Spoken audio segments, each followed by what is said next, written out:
अब जब कोई कहे ना कि घर पर क्या करती हैं तो फ़ख्र से बताना कि जी मैं घर में सबसे अच्छी जॉब करती हूँ, सबका ख्याल रखती हूँ। आपका काम किसी जॉब के डिस्क्रिप्शन से कम नहीं है।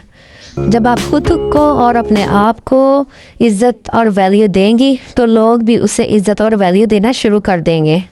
एक होम मेकर का दिमाग जो है ना वो कभी भी खाली नहीं होता,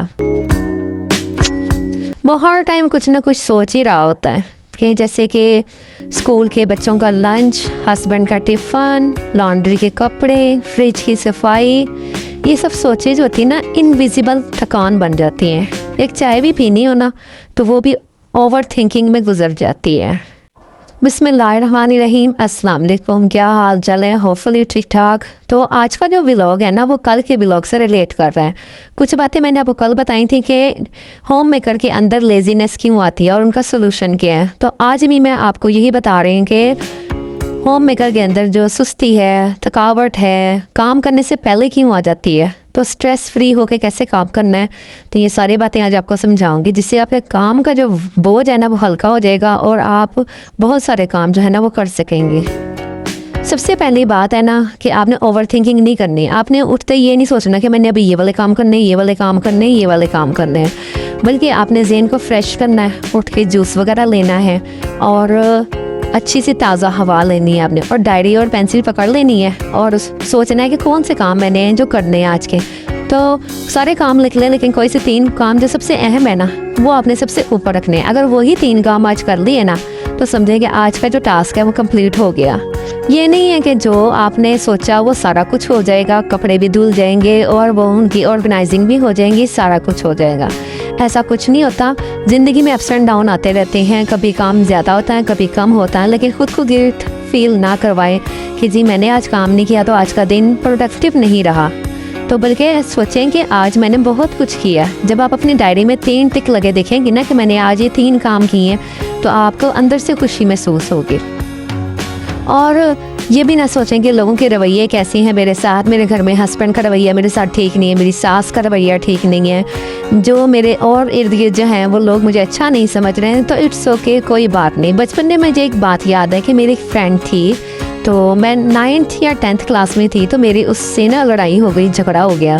तो मैं थोड़ी सेंसिटिव माइंड शुरू से ही, तो मैंने सोचा कि इसने मुझे इतना बुरा भला कहा है तो क्या होगा, कुछ नहीं होगा, कल फिर जाऊँगी, इसका सामना करना पड़ेगा। फिर मैंने एक काम किया, मैंने वो जो सारी बातें जो मैं सोच रही थी ना और उससे कहना चाहती थी वो मैंने उससे नहीं कही, बल्कि मैंने क्या किया कि मैंने ना उनको लिखा है कागज़ पे। मतलब जो भी मैं सोच रही थी वो सारा कुछ लिखना शुरू किया। मेरे जहन का बोझ हल्का हो गया। बस फिर वो मैंने कागज़ जो है ना वो जला दिया और उसके बाद मैं बिल्कुल हल्की फुल्की फ्रेश हो गई, बिना किसी के नुकसान के, बिना किसी से झगड़ा किए, बिना किसी का गुस्सा किए। बच्चों पे भी नहीं कोई गुस्सा, घर के कामों पे भी नहीं कोई गुस्सा। मेरा जहन जो था ना वो कन्वर्ट हो गया उस कागज़ पे और वो ख़त्म हो गई कहानी। क्योंकि जब हम कोई ओवर थिंकिंग कर रहे होते हैं ना, हम चाहते हैं कि वो या तो बर्तनों पे निकल जाए, कपड़ों पे निकल जाए, या किसी पे गुस्सा उतर जाए। तो इस चीज़ से अपने बचना है, ऐसा कुछ भी नहीं करना। अच्छा, एक बात और बता दूं कि घर में ना जब जैसे कि कोई हेल्पर वगैरह नहीं है आपके पास, तो आप अपने साथ बच्चों को लगा के रखें। बच्चों से जो है ना वो अटैचमेंट इस तरह बढ़ती है। बच्चों को कुछ सिखाएं, जैसे कि अब ये मेरी बेटी ने बनाए हैं, कुकीज़ भी बनाए थे और ये मफन्स वगैरह बनाए हैं, कपकेक बनाए हैं। तो मैं फ्री हैंड छोड़ देती हूँ, मैं कहती हूँ जो तुम्हें आता है ना करो, ताकि तुम कुछ सीख सको। तो जब हम बच्चों को सिखाते हैं तो हमें अंदरूनी खुशी हासिल होती है। बच्चों को भी लगता है कि जैसे उन्होंने कुछ अचीव किया है, उन्होंने कुछ ज़िंदगी में पा लिया है, तो वो बड़े की मौजूदगी में सीख भी जाते हैं। आपका भी जहन और दिमाग जो है वो हल्का फुल्का रहता है और इस तरह आपके बच्चे जो है ना वो कुछ ना कुछ सीखने के अमल में रहते हैं। और एक बात का और ख्याल रखना है कि आपके आसपास या इर्द गिर्द जो होती है ना सहेलियाँ बन जाती हैं आपके स्कूल में, कॉलेजेस में, नेबर में, रिश्तेदारों में। आप क्या करते हैं कि जो सारे दिन की कहानियाँ होती ना वो उन्हें सुनाना शुरू कर देती हैं या वो अपनी कहानियाँ सुनाती हैं। जब वो अपनी दुख भरी कहानियाँ सुनाती हैं ना तो वो आप फिर अपने ज़हन और दिल पे सवार कर लेती हैं। आप समझती हैं कि शायद मेरे साथ भी यही सब कुछ हो रहा है, तो जो वो अपनी नेगेटिविटी होती है ना वो आपके ऊपर निकाल के छोड़ के चली जाती है। तो इस चीज़ से बचें, ऐसी लड़कियों से, ऐसी दोस्तों से दूर रहें जिसकी वजह से आपका जहन जो है ना वो थोड़ा सा डिस्टर्ब हो जाता है। तो आप ऐसे लोगों से बिल्कुल भी ना मिलें, अवॉइड करें। अच्छा, ये यहाँ पे ना मैं और बात बता दूँ कि ये दूसरे चैनल RK हैक्स जो चैनल है ना, उसके लिए मैं ये रेमेडी रेडी कर रही हूँ सर्दियों के हवाले से। और ये क्या बना रही हूँ, किस तरह किस चीज़ की केयर कर रही हूँ, तो मतलब बहुत अच्छी टिप है, बहुत फ़ायदा होने वाला आपको सर्दियों में। तो ये आप दूसरे चैनल पे जाके देख सकते हैं, डिटेल वीडियो अपलोड हो चुकी है। तो आप उसको सब्सक्राइब भी कीजिएगा, बेल आइकन भी प्रेस कीजिएगा, तो बढ़ती आपकी शेयर भी कर दीजिएगा। अच्छा, अगर आपकी कोई सहेली आपको अपनी दुख भरी दास्तान सुनाती भी है ना, तो आपने ज़बरदस्ती कुछ लोग घर में घुस जाते हैं, वो सुनाते हैं अपनी कहानियाँ अपने घरों, वो अपना जहन का बोझ हल्का करना चाहते हैं। तो आपने क्या करना है, आपने फ़ौरन जो है ना टॉपिक चेंज कर देना है। आपने कहना आज क्या पकाया आपने, तो फिर वो बताएंगी कि आज मैंने ये पकाया। अच्छा, उसकी रेसिपी क्या थी। अच्छा, वो फिर वो इसी टॉपिक पे आ जाती हैं। तो फिर आपने कहना चले छोड़ें ना, इस बात को ख़त्म करें। अच्छा, ये बताएं कि आजकल जो है वो क्या चल रहा है, यानी कि फ़ैशन कौन सा चल रहा है, कपड़ों में क्या ट्रेंडिंग चल रही है। इस तरह की टॉपिक ना फ़ौरन के फ़ौरन चेंज करेंगी ना, तो आपका माइंड जो है वो उनकी नेगेटिविटी जो फैलाने वाली बातें हैं ना, उनकी तरफ नहीं जाएगा। एक बात और है, जब हम सोकर उठ के ना हमारे ज़हन में बहुत सारे काम होते हैं, जैसे फ्रिज की सफाई है या अलमारी की सफाई है या फिर कुछ खाना बनाना है बड़े बड़े, तो हम सोचते हैं कि ये मैं नहीं करूँगी, मतलब मैंने आज कपड़े भी धोने। आपका दिल नहीं चाह रहा, ना धोएं। आप अपने आप को टाइम दें, स्टॉप वॉच बल्कि पकड़ें कि मैंने बस 10 मिनट में ये काम कर लिया तो ठीक है, नहीं तो बाकी काम मैं छोड़ दूँगी। फिर जब इंसान उस काम में घुस जाता है, करना शुरू हो जाता है, फिर पता नहीं चलता टाइम का, फिर रह जाता है पूरा ही कर लो, फिर चाहे 20 मिनट लगे, आधा घंटा लगे, फिर इस तरह का काम शुरू हो जाता है और काम भी ख़त्म हो जाता है।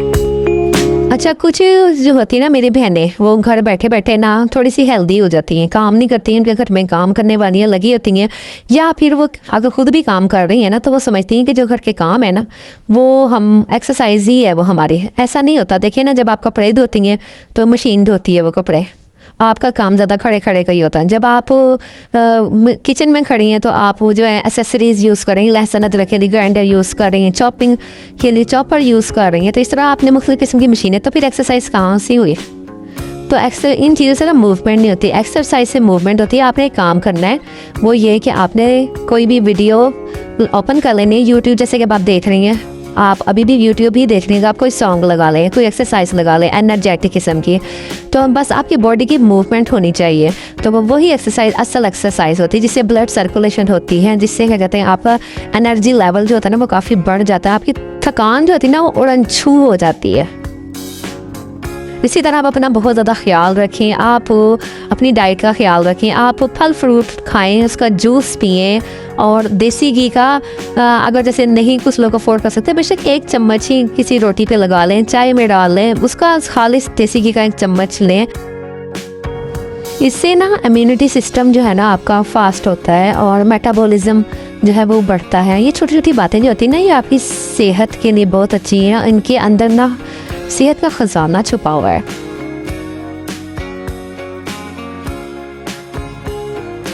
और हाँ, सबसे ज़रूरी चीज़ है नींद।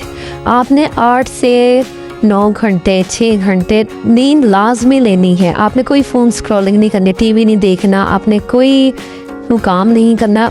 सबसे पहले अगर आप अपने आप को एक्टिव रखना चाहती हैं ना, तो 8 से 10 घंटे नींद ज़रूर लें। अगर ज़्यादा बड़े बड़े काम हैं तो उनके लिए आप डे जो है ना वो फिक्स कर लें, जैसे कि मंडे को आपने मशीन लगा ली, फिर उससे नेक्स्ट डे आपने अलमारी साफ़ कर ली, उससे नेक्स्ट डे आपने फ्रिज साफ़ कर लिया। तो इस तरह दिन डिवाइड हो जाएंगे ना, तो फिर आपका काम हल्का हो जाएगा। और फिर ये भी है ना कि आपको ऊपर जो एक बोझ है ना वो भी उतर जाएगा। तो जो एक होता है ना इंसान के जिस्म की होती है, सुस्ती होती है, तो लेकिन एक दिल में भी सुस्ती होती है कि जब हमारे ऊपर कामों का बोझ होता है ना, तो हमारा काम करने को दिल ही नहीं चाहता। तो इस तरह की जो बातें होती हैं ना, वो हमारे मतलब वो दिल और दिमाग को थोड़ा थोड़ा खा जाती हैं। हमें खुद भी समझ नहीं आ रही होती कि हमारे अंदर ये लेजीनेस क्यों आ रही है, खालीपन क्यों है, सैडनेस क्यों है। तो इस तरह जो है ना, प्लीज़ खुद से प्यार कीजिए, अपने आप का ख्याल रखें, एक नया रूटीन बनाने की कोशिश कीजिए, एक पल के लिए बैठ जाएं और बल्कि खुद को उस पल के लिए सजाइए कि बस यही मेरा पल है, मैंने अपने बारे में सोचना है। अगर आज ना सोचा तो कल को आप मुख्तलिफ बीमारियों में घिरी हुई होंगी। लेजीनेस से निकलना कोई एक दिन का काम तो है नहीं, ये एक छोटी सी कोशिश है जो आपको उजाले की तरफ लेके जा सकती है। आपने मुझे कमेंट बॉक्स में बताना है कि आपको सुस्ती किस वजह से होती है। तो बस चैनल को कर लें सब्सक्राइब। दिल से जुड़ी बातें मैं आपके लिए लेकर आती रहती हूँ और अगली वीडियो तक मुझे अपनी याद रखना है और चैनल को शेयर भी करना है। फिर मिलते हैं नेक्स्ट वीडियो में। अल्लाह हाफिज़।